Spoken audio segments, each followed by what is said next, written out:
SBA Publications.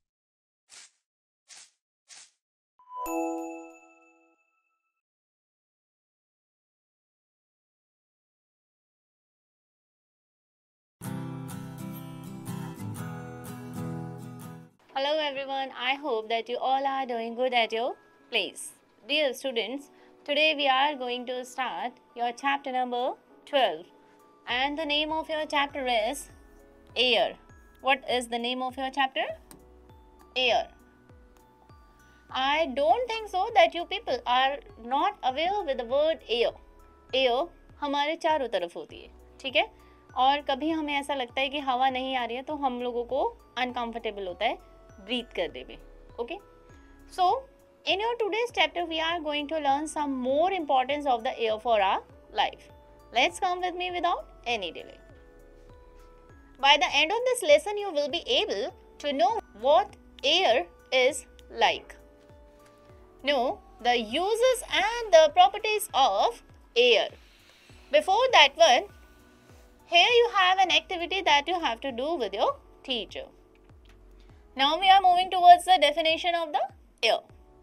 Air is all around us. Air हमारे चारों तरफ होती है.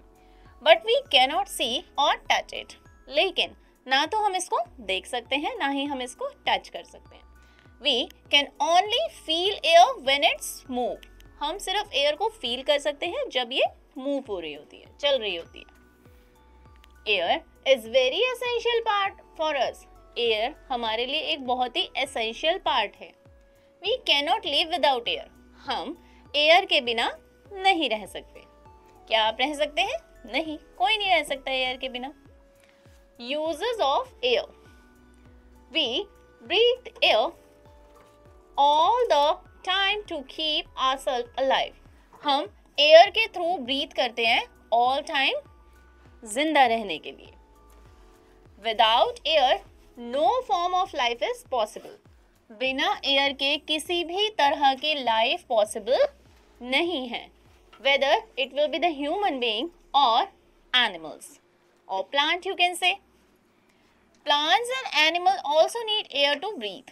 As I told you, plants और animals को भी सांस लेने के लिए किसकी जरूरत पड़ती है? एयर की जरूरत पड़ती है. Okay? Air is needed to burn things. Air की ज़रूरत पड़ती है हमें चीज़ों को जलाने के लिए. Air helps us to dry cloth. Air की ज़रूरत होती है हमें कपड़ों को सुखाने के लिए. As you will see here, no more. The wind helps plants to grow by spreading these seeds around. Wind हमारी हेल्प करता है प्लांट को ग्रो करने में, ठीक है? Next, this is an activity that you have to do with your teacher. Okay? Another one we have properties of air. Air occupies space. Air क्या करती है?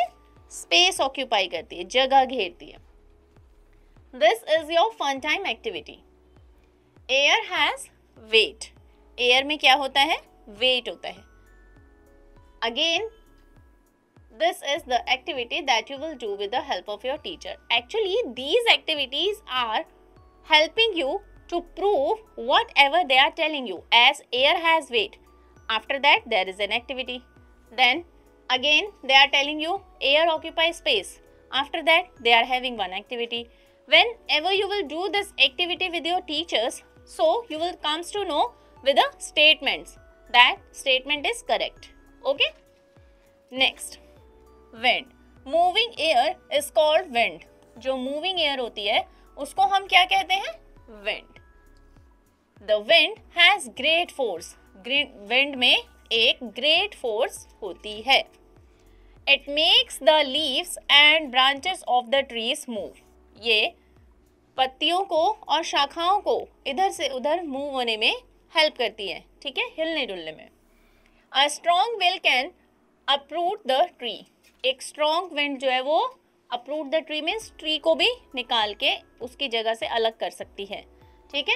हवा में इतना पावर होती है. Next, wind can move the blades of wind mill. Wind जो है वो विंड मिल के व्हील्स को भी मूव कर सकती है।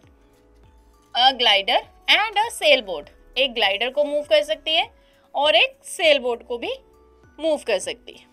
Okay, so that was about the air. I hope अब आपको समझ आ गया होगा कि एयर हम सब के लिए कितनी इंपॉर्टेंट है और एयर हमारी लाइफ में क्या क्या रोल प्ले करती है। Okay, next one we have keywords. Here wind, wind means moving air, wind means moving air. Weight, weight means heaviness of a thing, weight means heaviness of a thing. Now this is the sum up of your chapter, means a quick revision. Air is all around us, air हमारे चारों तरफ है, but we cannot see or touch it, लेकिन हम इसे ना तो छू सकते हैं ना टच कर सकते हैं। Air is very essential for us, air हमारे लिए बहुत ही ज़रूरी है। Moving air is called wind. Moving air को हम क्या कहते हैं? Wind. Air is needed to burn things. Air की ज़रूरत है हमें चीज़ों को जलाने के लिए। Air occupies space and has weight. Air में एक तो weight होता है और air space भी occupy करती है। Okay? So that was all about your today's chapter, dear students. Now, on the behalf of the chapter, you have to solve the given exercise by yourself and with the help of your teacher. And I will meet you in your next class with a new topic. Meanwhile, you people will keep on doing the revision of the chapter. Okay? So, take care of yourself. Goodbye.